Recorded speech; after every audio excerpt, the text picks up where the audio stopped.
Buenos días, Gran Canaria, bienvenidos y bienvenidas a los desayunos de Canal 13 Digital. Les recordamos que nos pueden escuchar a través de la radio, su radio, la 94.8 de la frecuencia modulada y, como no, también a través de internet, www.canal13digital.com. Hoy vamos a hablar sobre el delito de maltrato psicológico, aspectos jurídicos y psicológicos, y para ello tenemos dos invitadas de la Asociación Mujeres Solidaridad y Cooperación.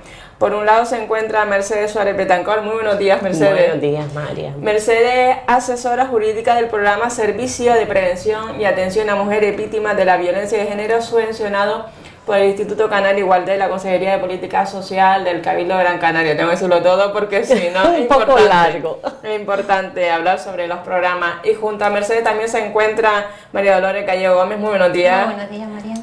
María Dolores es psicóloga del programa Asesoramiento y Apoyo Psicológico y Sexual a Mujeres Inmigrantes, subvencionado por la Dirección General de Migraciones del Ministerio de Empleo y Seguridad Social y por el Fondo Europeo para la Integración. Comenzamos, Loli, si te parece, hablando un poquito sobre cómo se define lo que es la violencia de género y de qué forma se manifiesta. Bueno, pues cuando estamos hablando de violencia de género, estamos hablando de todo aquel acto que está basado en la pertenencia al sexo femenino, ¿no? Que causa o que es susceptible de causar un daño, que puede ser físico, psicológico o sexual. También incluye aquellas amenazas de tales actos, o sea, no tiene por qué manifestarse. No, me refiero que no solamente que se lleven a cabo tales actos, sino las amenazas de que estos actos se pueden llegar a dar. Y también incluye las coacciones o la privación de la libertad de la mujer. Hablamos tanto en el ámbito privado como en el ámbito público. Cuando se habla de, hablamos de sufrimiento físico, psicológico o sexual. Puede parecer un poquito reducido, porque realmente cualquier acto de violencia o cualquier acto que se lleve en contra de la mujer en condición de su rol femenino, ¿no? en su condición de género, condiciona un acto de violencia, de violencia de género. Quizá, la más visible, la que se reconoce, de la que se habla, es de la violencia física. Se reconoce una agresión física, se reconoce cuando hay una herida, cuando se deja una huella o una marca en el cuerpo, pero cuando se priva a la mujer de unos recursos económicos y de unos medios, se la está privando de su libertad, de su autonomía. Podemos hablar de una violencia económica. Hablamos de muchísimos tipos de abusos sexuales, desde el abuso sexual a la agresión sexual, la violación, la mutilación genital, el matrimonio forzoso, la trata de blancas, el tráfico de mujeres. Estamos hablando de otro tipo de delitos a nivel social. Y a nivel psicológico, que es la invisible, como que hay una capa de invisibilidad que es la más complicada y la más difícil de reconocer. Generalmente no se va a dar un tipo de violencia, quiero decir, cuando un agresor comete actos de violencia, generalmente es como se combinan varios tipos. La cuestión es conseguir el control, conseguir la dominación, y que la mujer sea sumisa y vulnerable, con lo cual pues pondremos en marcha una serie de estrategias para conseguir todo eso. Cuando estamos hablando de humillaciones, de desvalorizaciones, de control con lo que haces, con lo que dices, con lo que te pones, dónde vas, con el aislamiento, estamos hablando de violencia psicológica. Todos reconocemos un insulto, pero a veces, o cuando nos sentimos humillados, pero a veces es un poquito complicado de reconocer, pero más adelante hablamos un poquito más. Pasamos también con Mercedes. Mercedes, ¿qué dice el Código Penal sobre el concepto de delito de maltrato psicológico? En este sentido, el Código Penal se refiere, primero tenemos una ley que se publicó en el 2004, que es la Ley de Protección a la Víctima de Violencia de Género, que se refiere a la violencia de género como todo acto de violencia física o psíquica cometido sobre una mujer, ¿vale? En muchas ocasiones se puede entender que es una ley incluso casi discriminatoria. Lo hemos oído de forma cansina, que puede ser lo que pretende la ley es amparar a un colectivo que entiende vulnerable, como pueden ser los menores, y existe una ley para el menor, o los dependientes, y también existe una ley que protege a los dependientes, ¿vale? Pues en el mismo sentido se ha protegido a un colectivo de personas que se entiende vulnerables.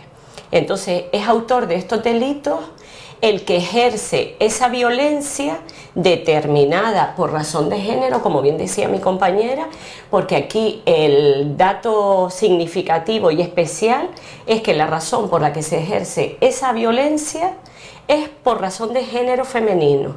Es lo que distingue los delitos de los demás, y se ejerce únicamente sobre el cónyuge o excónyuge. O sea, incluso cuando ya la relación está acabada y rota, incluso regulada legalmente, todavía entra dentro de este tipo de delitos, ¿vale? Sobre hijos menores dependientes que convivan en el domicilio, sobre ascendientes, que a veces nos olvidamos que no solo están los hijos presenciando esa violencia en los domicilios, que indirectamente son víctimas de estos delitos, que son amplísimos. Pero no solo los hijos, sino muchas veces los ascendientes, los abuelos, abuelas, que conviven en el domicilio y que también son dependientes de esa unidad familiar. Entonces hay que ampliar un poco este concepto para personas vulnerables, pero el objeto principal de este delito es la mujer, sea esposa, ex esposa, pareja, expareja, ¿vale? Incluso ya acabada la relación, cuando ha habido un vínculo emocional, que además es lo que distingue el delito a la hora de que se tome la decisión. Primero se reconozca, como bien dice mi compañera, se reconozca sobre todo la violencia psicológica, porque parece que son crisis reiteradas. Pues mira, estoy en una crisis, esto es normal que suceda, siempre hay insultos, nos acostumbramos a oírlos. Sí. Entonces, a ver, esto es una cosa pues casi que vamos normalizando en nuestra vida, pero no es normal que haya, eso es violencia. Es un montón de difícil que se reconozca a una mujer como víctima de violencia psicológica principalmente, porque es la que no se puede objetivizar por medio de un informe médico. Claro. Que es lo gráfico. El problema es cómo valoramos el daño moral que se produce sobre cualquier persona. Ahí es donde está el problema de la violencia psicológica, sobre todo en materia legal, porque tenemos que acreditar siempre, esto existe, es muy amplio, se está intentando ir amparándolo y especializando las leyes que se van promulgando, pero ¿cómo probamos la violencia psicológica? Un poco complicado. Loli, ¿qué caracteriza la violencia psicológica? Bueno, pues un poco con todo esto y lo que decía Mercedes, lo que hablamos de la visibilidad y la invisibilidad, y partiendo de donde hunde estas raíces, ¿no? O sea, partimos de una sociedad patriarcal en que los valores del hombre siempre han estado por encima de los valores de los valores de la mujer. Lo que se consideraba ejercer de hombre o ejercer de mujer, lo masculino y lo femenino. Los hombres han ocupado los espacios en todos los terrenos, en el terreno social, en el terreno político, el religioso, en el terreno familiar, porque el padre era el cabeza de familia. Entonces hay una serie de privilegios, estos privilegios no se quieren perder. Entonces por eso se ejerce la violencia, que puede ser de más leve a tener unas repercusiones muy traumáticas. Entonces, si yo voy por la calle y a mí una persona me insulta, yo reconozco que me está insultando. A lo mejor puedo recibir un insulto que tenga unas características o unas connotaciones degradantes, sexuales, lo puedo considerar que me está insultando como mujer, ¿vale? Puedo pensar que es violencia contra la mujer, puede ser cualquier otro tipo de insulto, pero yo reconozco un insulto, yo sé cuando me siento humillada. ¿Pero qué ocurre?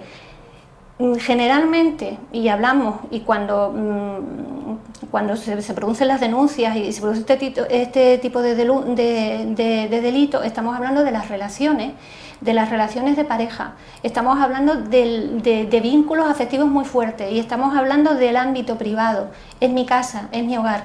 Entonces, al ser psicológico se invisibiliza, pero es que la mujer que lo está sufriendo también lo hace invisible, porque me avergüenza, porque no lo cuento, porque lo escondo. Entonces las mujeres contribuimos también... ¿Lo asume como normal?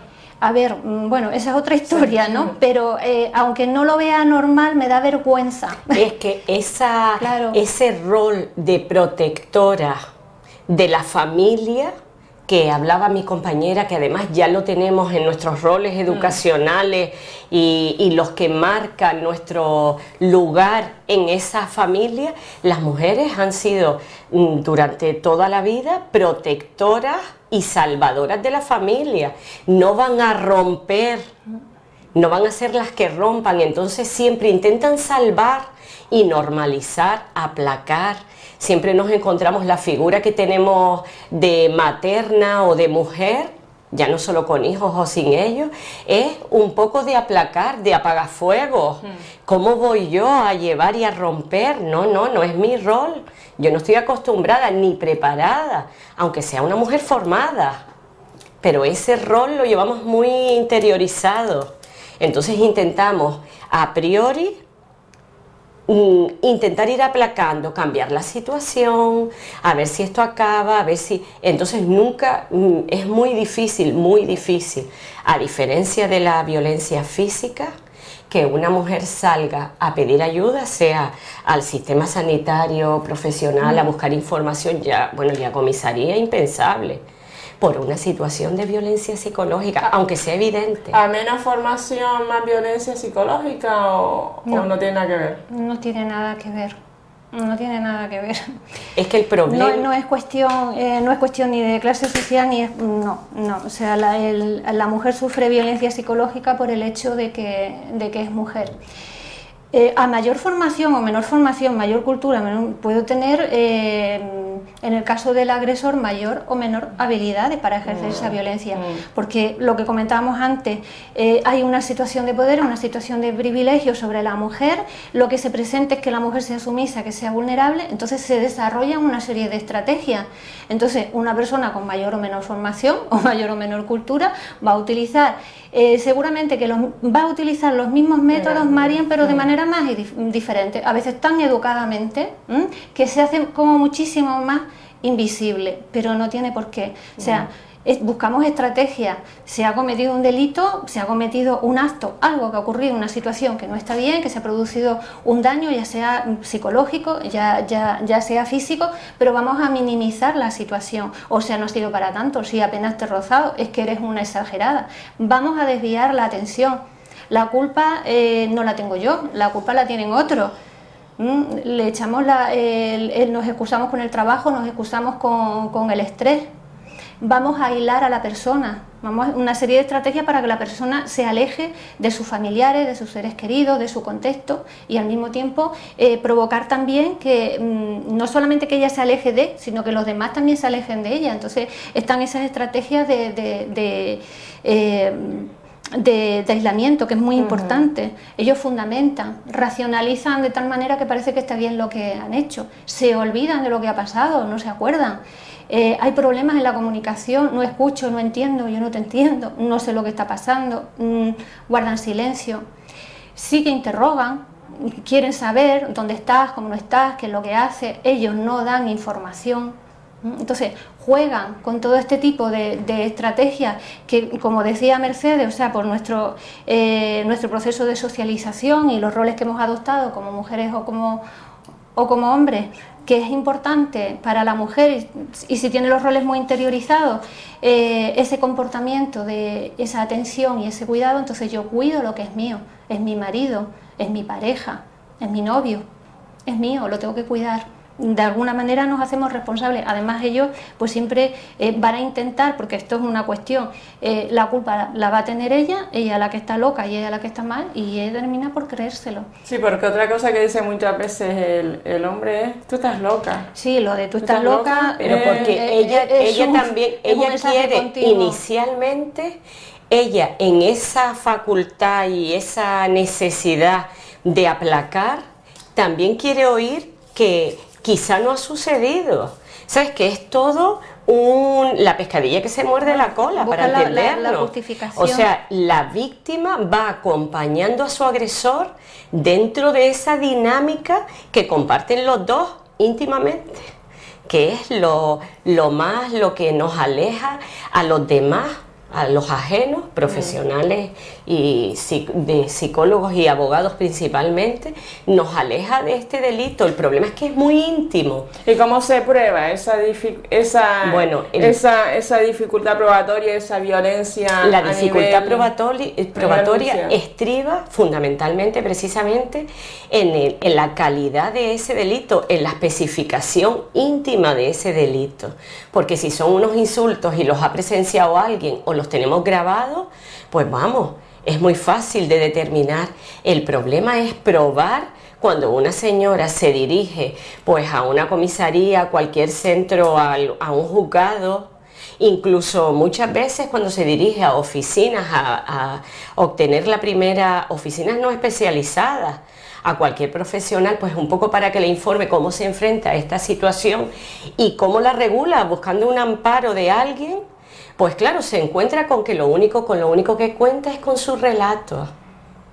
En muchas ocasiones ha acudido al médico de familia, que es la persona a quien primero se acude, pero a lo mejor ha transformado, no se ha reconocido como víctima de violencia y que ese sea el origen de su depresión, que ese término también abarca un mundo tan amplio, que muchas veces lo que hace es que estoy depre, yo no puedo con esto. Entonces ha acudido al médico de familia, que le ha ido mandando una serie de medicación, pues un poco también para aplacar, para tranquilizar, para que sobrelleve, pero no tenemos elementos salvo la declaración de la víctima, a menos que hayan correos, llamadas telefónicas, etcétera, que serían fundamentales, bueno, ya informes psicológicos de profesionales que puedan acreditar que el origen de esa situación está en un maltrato que se le está infringiendo.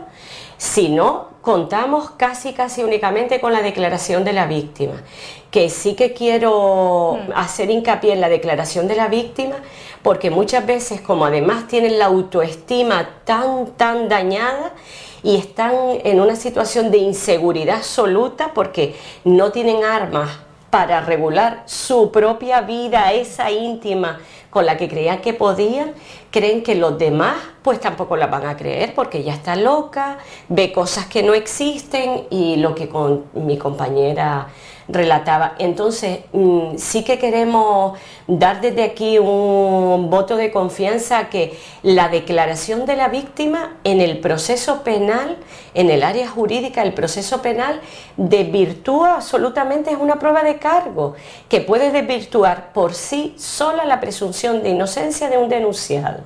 O sea, cuando la declaración es coherente y está trabajada, por eso además es necesario que acudan a informarse, que desde el primer momento la ley les facilita abogados, incluso del turno de oficio en caso de que no tengan recursos. Es importante que ese primer contacto con el procedimiento penal, que es la interposición de la denuncia, que además tenemos en la policía funcionarios especializados y que van ayudando a la víctima en este proceso tan doloroso, que no piensen que porque no haya testigos, no tengan mensajes, no tengan nada grabado, nadie las va a creer, porque si esa declaración es coherente y veraz, esa declaración es prueba suficiente de cargo para desvirtuar la presunción de inocencia, porque a veces es injusto que parece que es ella la que está contra todo el sistema y encima es la culpable de romper la familia y solo tiene la palabra de ella.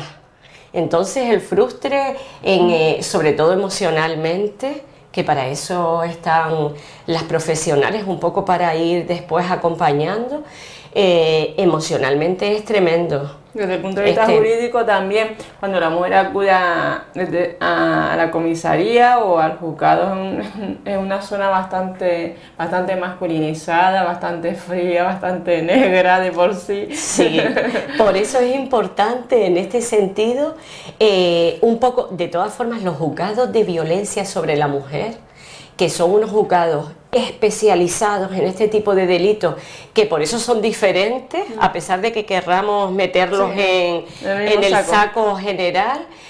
Hay unos juzgados que se han dotado de personal especializado y que debe ser así para este tipo de situaciones que son diferentes a las demás, porque además muchas veces la mujer que ha pasado por comisaría, ha pasado ese maltrato, cuando llega al juzgado se arrepiente y dice pero ¿qué estoy haciendo? Que estoy rompiendo mi vida. Si no hay ese acompañamiento, esa calidez dentro de la frialdad que todos sabemos que supone el juzgado, que haya personal que un poco, sobre todo la acerque, le explique lo que está pasando en cada momento. Para eso yo creo que es fundamental que tenga abogado o abogada especializado en violencia. En los colegios profesionales actualmente, todos los abogados y abogadas que trabajamos en el turno de oficio estamos especializados en violencia de género. ¿Sabes? En ese sentido, si no, no entramos en ese turno. Con lo cual ya a priori deben de tener una sensibilización para decirle, oye, que ahora va a pasar esto. Y es importante que sepa que el siguiente paso va a ser que le van a preguntar aquello en concreto, porque ella está en un mundo de inseguridad y de terror. Porque además ella cree que no tiene armas suficientes, porque la autoestima, aquí todo tiene concatencia. La autoestima la tiene tan tocada que además el abogado se lo está diciendo, que es el profesional, y tampoco se lo cree, que vaya a poder seguir adelante, ¿sabes? Entonces es importantísimo que tenga acompañamiento en todo momento, que maneje la información para tener un poco de seguridad dentro de la inseguridad, pues que es la nota común, y que sea acompañada, ¿vale? En ese momento puede ir tomando decisiones que muchas veces son de desistir y de abandonar el procedimiento. También hay que decirlo que muchas veces están acompañadas, se hace todo el protocolo desde las oficinas, desde servicios sociales, trabajadora social, psicóloga, abogada. Los juzgados funcionan, ¿sabes? Incluso en los casos en que todo está bien cuidado y que parte desde el principio con una información y con un seguimiento, muchas veces pues la mujer, en ese clima emocional tan tremendo que tiene, decide abandonar el proceso.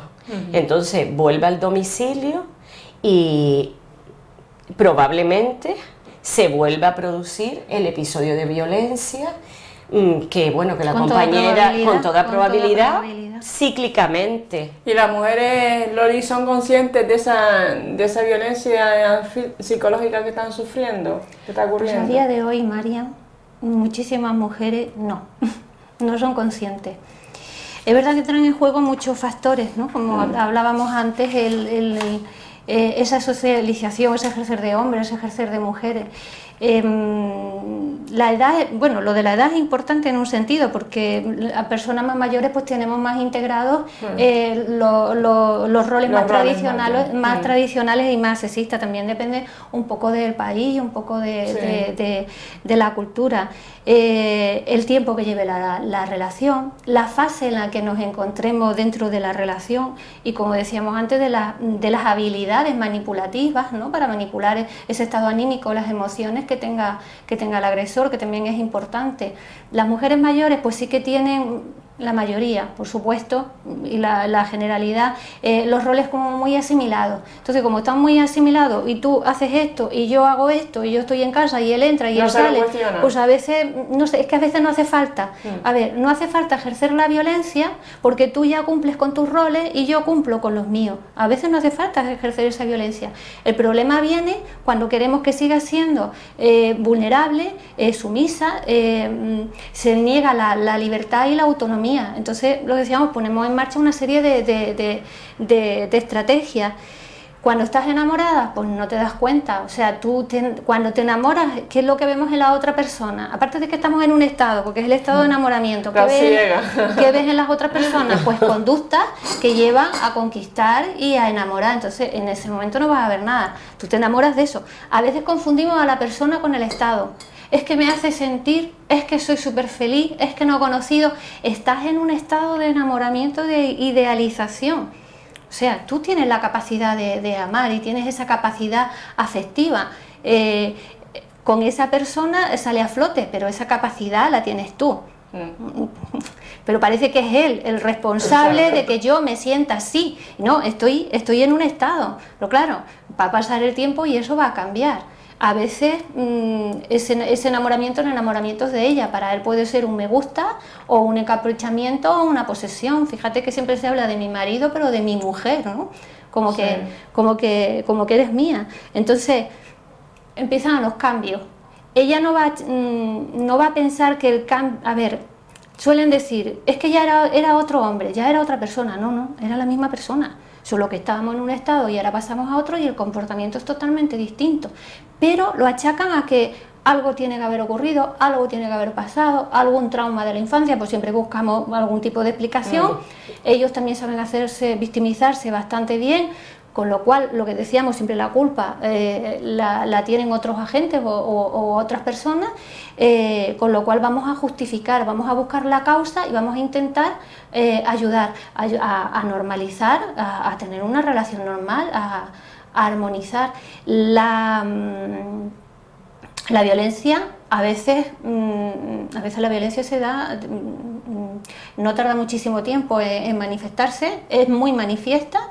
Te digo lo que pienso, lo que quiero, te ordeno y te exijo, y no estamos con ningún subterfugio. De alguna manera, a veces ocurre así, pero bueno, eso lo vemos, pero es una escalada.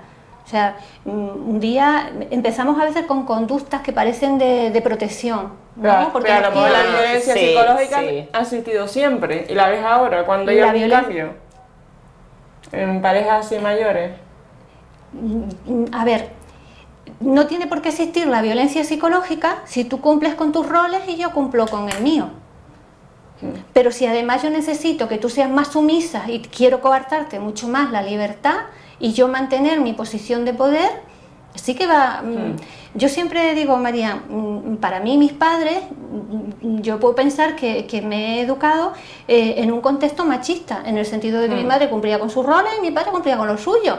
Cada uno hacía... Yo no he visto violencia psicológica. No he visto violencia psicológica, lo que he visto es los roles sexistas muy diferenciados, pero he visto, gracias que he visto en mi casa, he visto ese amor, he visto esos valores positivos, la educación que nos han dado y además el respeto por lo que hacía mi padre y el respeto por lo que hacía mi madre. No había necesidad de que hubiera esa violencia. A lo mejor pues un hombre por su carácter más violento, independientemente de que esos roles estuvieran diferenciados, estuvieran cumpliendo, necesita todavía más tener esa sensación de poder y de someter todavía más a la mujer. Pero se va a dar más en el caso en que yo necesito estar por encima de ti, yo necesito control y necesito poder y tú no puedes ser autónoma ni puedes tener libertad. Es que, perdón, sí. Únicamente hacer el inciso, la violencia se ejerce, ¿sabes? Dice la ley y para mí es muy gráfica esa fórmula. La violencia se ejerce, se ejerce sobre la mujer. Sobre la mujer. Por su condición por su condición de mujer, sobre el cónyuge, es cónyuge y lo que hablábamos antes. Pero para mí es fundamental ese acto, ese verbo, esa acción, se ejerce. La violencia no es cumplir unos roles machistas que pueden estar bien compartirlos o no. No, la violencia no es eso, porque mientras los roles están bien encadenados, aquí no ocurre nada y nadie se siente perturbado. En este caso la víctima, ese rol lo lleva a cabo de forma mecánica, pues o porque lo comparte o por educación. Y aquí pues no pasa nada, no existe violencia, existe un rol determinado. Otra cosa es que una persona, en este caso el hombre, ejerce con fuerza, impone. Entonces la ley, en ese sentido, el Código Penal es absolutamente taxativo y acertado. Si analizamos pues lingüísticamente, vamos partiendo desde el concepto de que ejerce es que alguien está ejerciendo de modo violento, porque para ejercer hay que imponer, ejerce un determinado comportamiento sobre otra persona, no sobre sí mismo. Porque no estamos hablando tampoco de que una persona sea autoritaria y que sea muy perfeccionista. Por poner el ejemplo para entendernos, no, queremos que la otra persona sea como nosotros entendemos que debe ser y ejercemos autoridad para que haga lo que nosotros pretendemos. Ahí es donde está el núcleo del problema. y de la violencia, que es otro el que ejerce sobre ti, que tú realices un determinado comportamiento. Oye, complicado, ¿sabes? Pero es ejercer autoridad, imponer.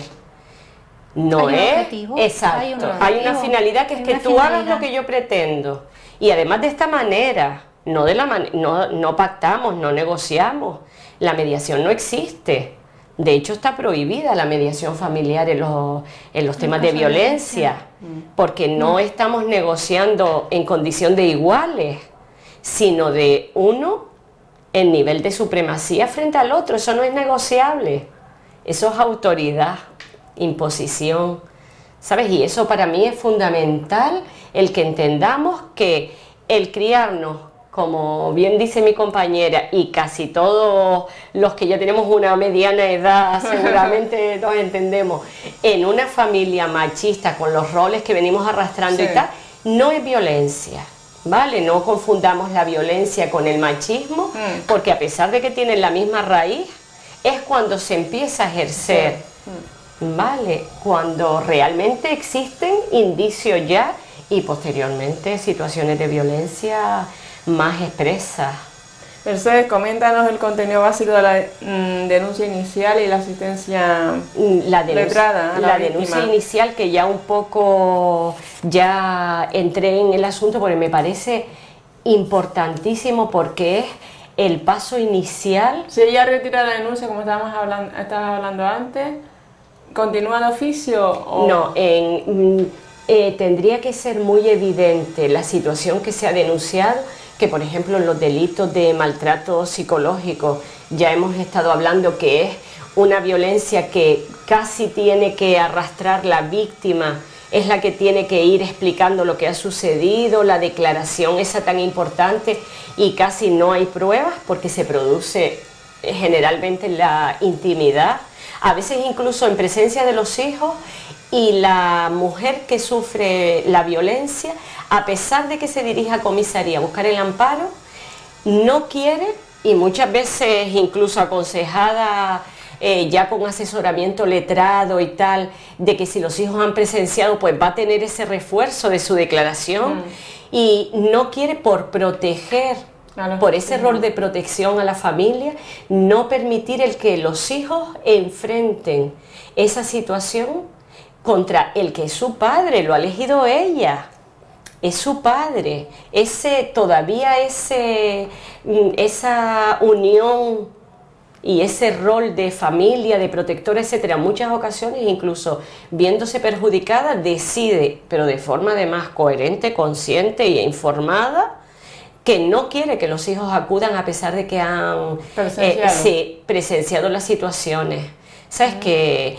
Porque es que nos movemos, que es importantísimo, en un ámbito que es el de la familia, que es prioritario, principal y vamos, nuestro núcleo de partida prácticamente pues de todos, y es nuestro mundo, nuestra guarida, no sé, en ese sentido es muy difícil traspasarlo. Entonces la denuncia fundamental, si es posible, que vayan asesoradas, informadas, que soliciten abogados desde el momento que lleguen a comisaría, que tienen derecho a tenerlo para que por lo menos sepan cómo hacerlo, porque claro, la falta de información lo hacemos pues como entendemos que debe ser.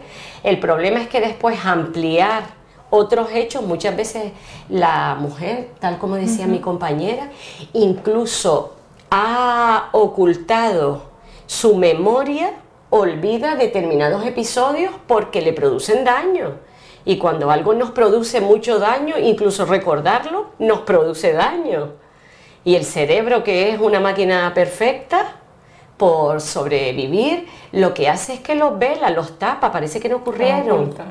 A veces llegan a comisaría en ese momento de crisis y no se acuerdan, es como si no hubiera sucedido.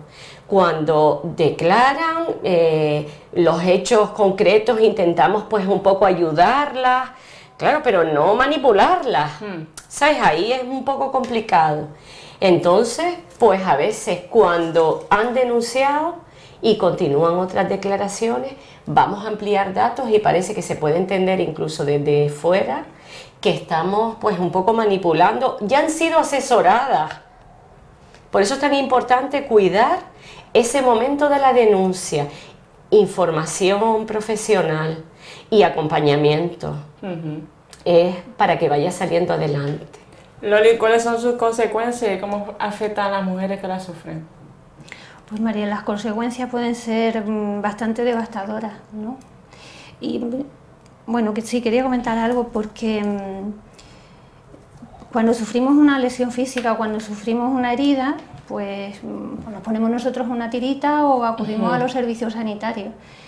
Pero cuando la lesión es psíquica, de alguna manera, o sea, es verdad que tenemos factores de defensa tanto físicos como psicológicos y de adaptación. Intentamos defendernos, nuestra psique se defiende igual que nuestro cuerpo y nos adaptamos a la situación, pero tarde o temprano el cuerpo se resiente, la psique se resiente, ¿no? Porque los problemas somáticos son muchos. Se resiente para la mujer, se resiente para el entorno, como decía Mercedes, no podemos olvidarnos del entorno, de la familia, no podemos olvidarnos de los hijos. Entonces, eso va a redundir en nuestro bienestar psicológico, va a redundir en nuestra autoestima. Cuando gozamos de un bienestar psicológico, de una salud psíquica y física también, pues bueno, esto nos permite utilizar pues, nuestras habilidades cognitivas, sociales, emocionales, desempeñamos nuestra vida cotidiana. Cuando tenemos una autoestima adecuada, nos queremos, nos valoramos, hablamos del amor propio, somos autónomas, nos permite tener una seguridad, esa seguridad de que estoy en mi casa y que estoy fuera de peligro, porque cuando yo estoy en mi casa y el peligro está en mi casa, en mi hogar, es terrible, porque la cuestión es dónde me puedo yo refugiar, ¿no? Y a veces, pues bueno, lo que hemos llamado el síndrome de indefensión aprendida, que tiene que ver con la depresión. Se van a producir una serie de sintomatologías de carácter ansioso, de carácter depresivo, los trastornos de sueño, el nerviosismo, el estado de alerta constantemente, de que estoy despistada, es que no sé dónde pongo las cosas, es que no tengo memoria, no sé dónde estoy. Hay una falta ya, o sea, me paso el día llorando, una tristeza, he perdido peso o he ganado peso, no sé dónde estoy, se pierde la capacidad para disfrutar. Y luego tenemos, pues bueno, otras consecuencias, la ideación del suicidio, el intento de suicidio, los problemas con estrés postraumático cuando se han sufrido unas situaciones, bueno, pues como uno dice, muy traumáticas, o lo que es la indefensión aprendida, o sea, esa depresión de que ya me siento tan indefensa que he aprendido que haga lo que haga y que diga lo que diga, no va a haber solución, con lo cual la verdad que es bastante terrible. Entonces los miedos, el agotamiento y luego después el acceso, o sea, no tengo el mismo acceso cuando necesito que me arreglen mi cuerpo a cuando necesito que me arreglen mi mente, no hay el mismo acceso. Entonces, muchas mujeres no saben lo que les pasa, llegan a pedir apoyo psicológico, pero no saben no sé lo que tengo, pero yo me encuentro muy mal. Bueno, pues igualmente que ellas acuden a una consulta psicológica, pues acuden a su médico. No saben lo que tienen, pero me encuentro mal, no puedo dormir, estoy muy nerviosa.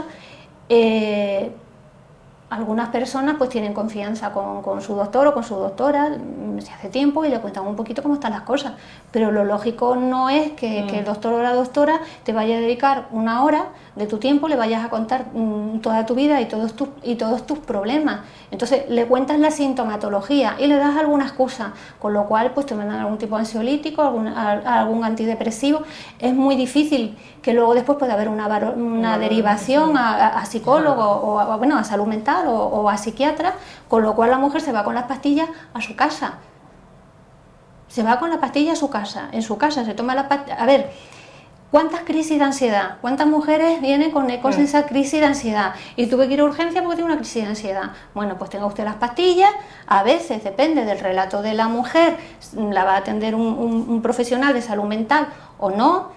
¿vale? Y luego la mujer se va a controlar, todas sus crisis de ansiedad se la va a controlar a través de la medicación, con lo cual volvemos a ocultar el problema e intentamos regularnos nosotras mismas a través de la medicación. La medicación sirve para mantener el problema, pero no sirve para solucionar el problema. Entonces es muy importante cuando la mujer va a poner una denuncia que esté preparada, ¿vale? A veces no hay que esperar a que la mujer esté preparada para poner la denuncia porque el caso es grave y lo primero es la protección de la mujer y de los hijos, pero es importante que ella esté asesorada, que tenga un equipo pues bueno, en diferentes medios, como trabajamos Mujeres Solidaridad y Cooperación, que somos un equipo amplio, que podemos atender de una manera integral a la mujer y que la mujer vaya más preparada. Eso sería lo ideal, pero bueno, no siempre ocurre. La propia información que incluso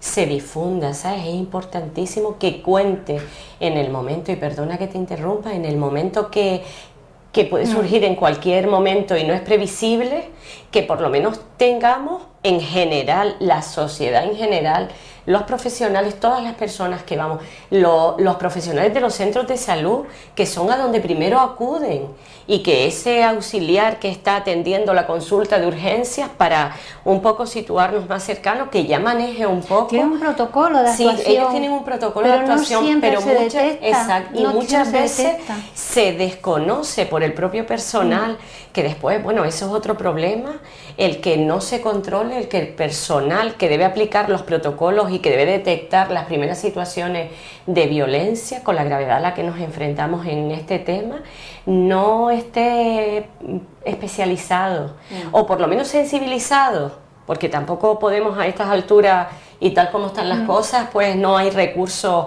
como para tener profesionales en todos los centros de salud, pero sí que estén sensibilizados y que la información llegue, pues sea por este medio, Marian, que sabes, que se difunda una información aunque sea básica, ¿vale? Que a todos nos llega que cuando alguien se cae o debemos hacer un torniquete, oye, no lo muevas hasta que lleguen los servicios de asistencia, llama al 112, pero que nadie lo mueva por si hay una lesión importante.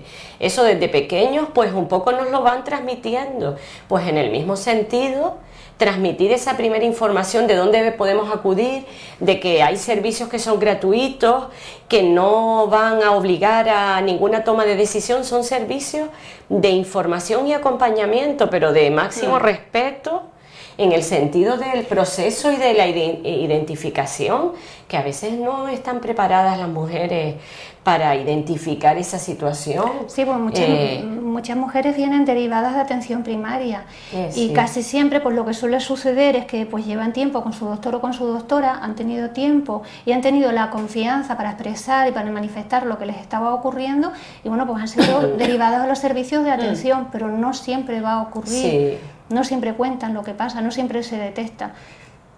Y por otro lado, la falta de recursos, y hoy en día pues ya no sabemos de qué vamos a hablar. Mercedes, coméntanos un poquito pues los nuevos delitos del maltrato psicológico en el nuevo proyecto de ley, particularmente el asedio de asediar, que parece una palabra nuestra. Una palabra, y el ciberacoso también. Como, nos ha sorprendido bastante, pero nos alegramos que se usen términos más cercanos. Me están asediando. ¿Sabes? Más cercanos, porque a veces parece que la ley nos queda tan alejada que no la entendemos, la leemos y no la entendemos. Bueno, vamos a ver, siempre aunque la ley va muy por detrás de la sociedad y que los profesionales incluso a veces interpretamos o intentamos acomodar situaciones que no están reguladas a las que están reguladas, oye, porque pueden reunir un poco unas características y las vamos acercando para poder buscar sobre todo el amparo de la víctima. Bien, pues en este sentido y en materia de violencia se ha presentado, primero en mayo se han presentado una batería de medidas que se pretende aplicar ya en la práctica y que pueden ser llevadas a cabo. Un poco interpretando, la Unión Europea está dando directrices, sobre todo en materia de violencia psicológica, de que este concepto se amplíe, porque claro, como no está tan tasado como la física, informe médico, daño corporal, días de curación, oye, la ley puede ir por detrás de los medios sanitarios para ir pues también curando o sancionando esas conductas con una valoración. La violencia psicológica no. Entonces vamos acercándonos un poco y para nosotros es importante, para todos los juristas, esta nueva modificación del Código Penal en estos aspectos, en otros es criticable, bien, pero en estos aspectos principalmente porque el delito de acecho, que es una de las innovaciones o de las modificaciones que se van a introducir, es un delito que, a pesar de que intentábamos encuadrarlo en las coacciones, porque siempre la violencia psicológica se intenta acomodar a delitos pues que ya están tipificados y que son diferentes, porque el maltrato psicológico se produce siempre, incluso cuando la violencia es física. Sin embargo, se sanciona la física, cuando hay un homicidio, un asesinato, ¿vale? Se sanciona por el delito de asesinato. Muchas veces nos olvidamos que detrás hay todo un maltrato habitual psicológico y que no se sanciona como delito aparte. Nos ha pasado, pues seguramente todos manejamos los últimos juicios pues que prácticamente se han visto por televisión, caso Bretón, y no voy a entrar en más, pero todos hemos visto ese itinerary que ha tenido. Se sanciona por asesinato, pero todo ese maltrato psicológico que además quedó perfectamente acreditado, y habitualmente es así, van muchos testigos cuando la situación es muy muy grave, como en este caso, pero la violencia psicológica no se sanciona como delito independiente. Entonces ahora el acecho, y ya voy concretamente, que tampoco me quiero extender más, es una conducta muy generalizada, porque el acecho parece, me están acechando, me están vigilando, sobre todo cuando se rompen relaciones o cuando alguien quiere forzar a iniciar una relación que la mujer no acepta y le ha dado no, y todas estas cosas un poco más cercanas a todos, y sobre todo cuando se rompen y no se acepta esa ruptura, pues se acecha, se vigila con la finalidad de producir intimidación en la otra persona, en que no se mueva con libertad. Se produce una inseguridad porque esa vigilancia o ese acecho de que todos los días me espera frente al trabajo, donde desayuno con mis compañeras o compañeros, cuando voy a sacar al perro, todas esas conductas que vienen sufriéndose además de forma muy muy general, no eran amparadas porque no estaban tipificadas. Se le hacían preguntas como, ¿y te insultó? No, pero me mira todos los días. ¿Y se acercó a ti para intentarte abordar o sujetar? No, pero me intimida. Sí, pero vamos a ver, está la libertad de movimiento. Entonces ahí se producía, vamos, un desencaje que era imposible. En este momento se va a contemplar el delito de acecho como un delito más de violencia psicológica, además importante, porque se produce, porque hay testigos, porque suele ejercerse o en los centros de trabajo y las compañeras o compañeros le dicen a la víctima, oye, que ahí está aquel, el que tú sabes, mira, ya lo vi pasar, ha pasado el coche 3 veces. Compañeros, familiares, amigos, donde nos encontremos, ya incluso los vecinos, cuando esta situación, la víctima cada vez está más perturbada e insegura, se lo dice incluso a los vecinos, que es importante. También porque los vecinos son una pieza fundamental también en un poco en el amparo y la protección de las víctimas. Oye, que lo he visto pasar 3 veces, que vino a ver si te veía, no sé, yo creo que es una situación bastante cercana, pues ahora se va a contemplar como delito. Es importante porque muchas mujeres, en este caso que hablamos de violencia de género, se sentían desamparadas y frustradas porque nadie entendía, la policía porque no tenía las herramientas, los profesionales tampoco, que por qué alguien no hacía algo para que esa persona dejara de vigilarla, de acecharla. Entonces es un delito importante que la ley se está acercando a las situaciones reales que se están produciendo, a pesar que de atrás ha dejado pues muchas situaciones cerradas, pero que se está acercando y bueno, por lo menos vamos ahí en camino a conseguir algo más. Muy bien, ya para ir finalizando, Loli, empezamos contigo y terminamos contigo. ¿Cómo afecta psicológicamente este tema? Pues de una manera, yo antes usaba la palabra devastadora y aún más devastadora, ¿no? Hablamos un poco antes de, bueno, lo que va unido a las nuevas tecnologías, que bueno, bien aprovechadas favorecen el desarrollo de la sociedad o de la humanidad, pero que también pueden ser bastante destructivas. A mí me preocupa muchísimo ese tema. Es lo que ocurre, pero como no está tipificado, no existe. Entonces, si ocurre, no existe, no sé, un poco un terreno un poco esotérico, ¿no? En un sentido. Entonces, es una manera todavía de intensificar y de amplificar y de agravar la situación, porque se expande, o sea, y la expansión puede ser infinita, ¿no? Lo que son las redes sociales. Hemos visto a través de los medios, nos han llegado noticias sobre todo de chicas jóvenes, porque el tema de la juventud maneja las redes sociales, bueno, de una escalofriante, yo diría de una manera escalofriante, ¿no? Cuando hablamos en sentido de destructivo, vemos todos los actos de violencia que se graban y demás, y los suicidios, o sea, por lo menos 2 o 3 chicas últimamente han salido en los medios, llevamos al suicidio. O sea, ¿cómo es que esto puede ocurrir? No está tipificado como delito, pero que es tan grave. A mí me parece que la respuesta tiene que ser inmediata, el Estado tiene que estar ahí, tiene que dar respuestas inmediatas ya. La recuperación es muy complicada, es muy difícil. Aquí en Canarias teníamos el caso de esta chica colombiana, Marta, en Lanzarote, que cuando rompe con su pareja se dedica a colocar carteles de ella difundiendo con su foto, dando su número de teléfono y haciendo alusión, creo que hablaba algo así como que buscaba chulo a cambio de comida. Se dedicaba, según ella, pues, a mandar email a su familia diciendo que se dedicaba a la prostitución. Se ha juzgado y se ha quedado en un pago de tasa y es que ni siquiera una disculpa, o sea, no están ni siquiera condenados a una disculpa pública, a un perdón, o sea, es denigrante. Es denigrante. En este sentido es que hasta ahora... Es denigrante. Esta es otra de las modificaciones que se van a introducir, es importante también que se diga, porque hasta ahora no se podía sancionar, que a veces es inexplicable para la masa social cómo le llega esta información, que además es muy llamativa, y cómo no se hace nada desde los juzgados, en este caso, que son los obligados pues a sancionar las conductas y a proteger a las víctimas principalmente.